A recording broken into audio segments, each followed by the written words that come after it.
भगवद गीता अध्याय 1 कुरुक्षेत्र के युद्ध स्थल में सैन्य निरीक्षण। अब इस अध्याय 1 का नाम अर्जुन विषाद योग भी है, यानी अर्जुन की चिंता का योग। तो भगवद गीता का पहला श्लोक पढ़ेंगे। धृतराष्ट्र उवाच धर्मक्षेत्रे कुरुक्षेत्रे संवेतायुयुत्सवा मामका पांडवाश्च किम कुर्वत संजय। धृतराष्ट्र उवाच, राजा धृतराष्ट्र ने कहा, धर्म क्षेत्रे धर्म भूमि या तीर्थ स्थल, कुरुक्षेत्रे कुरुक्षेत्र नाम का स्थान, समवेता एकत्र, युयुत्सव युद्ध करने की इच्छा से, मामका मेरे पक्ष में, पांडवा पांडवों के पुत्रों ने, च तथा, एव निश्चय ही, किम क्या, अकुर्वत किया, संजय हे संजय। तो मीनिंग पढ़ते हैं। धृतराष्ट्र ने कहा, हे संजय, धर्म भूमि कुरुक्षेत्र में युद्ध की इच्छा से एकत्र हुए मेरे तथा पांडवों के पुत्रों ने क्या किया। तात्पर्य, भगवद गीता एक बहुपठित आस्तिक विज्ञान है जो गीता महात्म्य में सार रूप में दिया गया है। इसमें यह उल्लेख है कि मनुष्य को चाहिए कि वह श्री कृष्ण के भक्त की सहायता से संवीक्षण करते हुए भगवद गीता का अध्ययन करें और स्वार्थ प्रेरित व्याख्याओं के बिना उसे समझने का प्रयास करें। तो क्या कह रहे हैं वहां पे? तो एक तो धर्म भूमि कहा गया है कुरुक्षेत्र को पहले श्लोक में। ये हम पढ़ेंगे कि इसको धर्म क्षेत्र क्यों कहा गया। फिर गीता महात्म्य के बारे में तात्पर्य में आया है, तो तात्पर्य में गीता महात्म्य के बारे में आया है तो ये पद्म पुराण में दिया गया है गीता महात्म्य। उसमें सार रूप में भगवद गीता का मेंशन है। और आगे इन्होंने कहा है कि श्री कृष्ण के भक्त की सहायता से संवीक्षण करते हुए, संवीक्षण यानी ऑब्जर्व करते हुए भगवद गीता का अध्ययन करें। तो जो स्वार्थ से प्रेरित लिखी हुई व्याख्याएं हैं जो अपने स्वार्थ के लिए, अपने फायदे के लिए बताई जाती हैं, उनका खंडन करें। अर्जुन ने जिस प्रकार से साक्षात भगवान कृष्ण से गीता सुनी और उसका उपदेश ग्रहण किया, इस प्रकार की स्पष्ट अनुभूति का उदाहरण भगवद गीता में ही है। यदि उसी गुरु परंपरा से निजी स्वार्थ से प्रेरित हुए बिना किसी को भगवद गीता समझने का सौभाग्य प्राप्त हो, तो वह समस्त वैदिक ज्ञान तथा विश्व के समस्त शास्त्रों के अध्ययन को पीछे छोड़ देता है। पाठक को भगवद गीता में न केवल अन्य शास्त्रों की सारी बातें मिलेंगी, अपितु ऐसी बातें भी मिलेंगी जो अन्यत्र कहीं उपलब्ध नहीं है। यही गीता का विशिष्ट मानदंड है।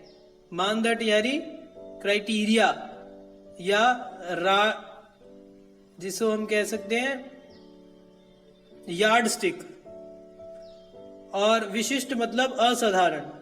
तो यही गीता का विशिष्ट मानदंड है। क्या?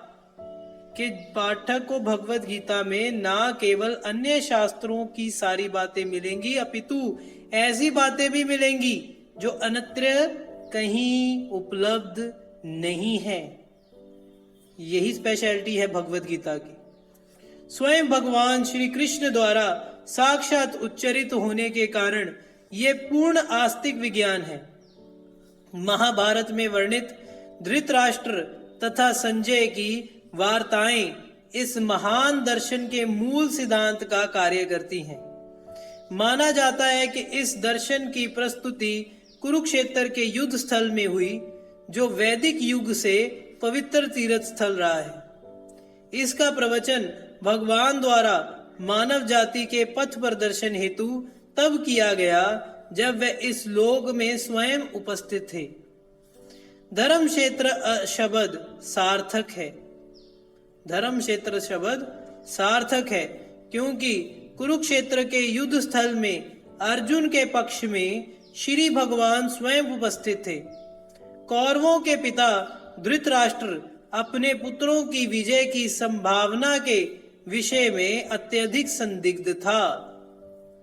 कौरवों का पिता धृतराष्ट्र अपने पुत्रों की विजय की संभावना के विषय में अत्यधिक संदिग्ध था। अतः इसी संदेह के कारण उसने अपने सचिव से पूछा। उन्होंने क्या किया?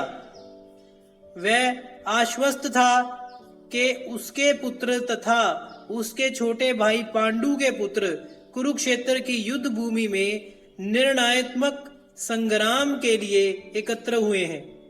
फिर भी उसकी जिज्ञासा सार्थक है। वह नहीं चाहता था कि भाइयों में कोई समझौता हो। ध्यान दीजिए, वह नहीं चाहता था कि भाइयों में कोई समझौता हो।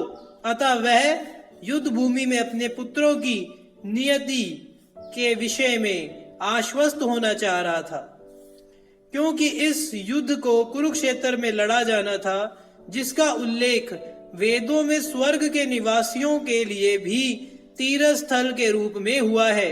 कुरुक्षेत्र का उल्लेख वेदों में स्वर्ग के निवासियों के लिए भी तीर्थ स्थल के रूप में हुआ है।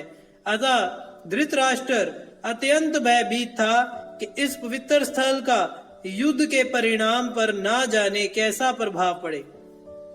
उसे भली भांति ज्ञात था कि इसका प्रभाव अर्जुन तथा पांडु के अन्य पुत्रों पर अत्यंत अनुकूल पड़ेगा, क्योंकि स्वभाव से वे सभी पुण्य आत्मा थे।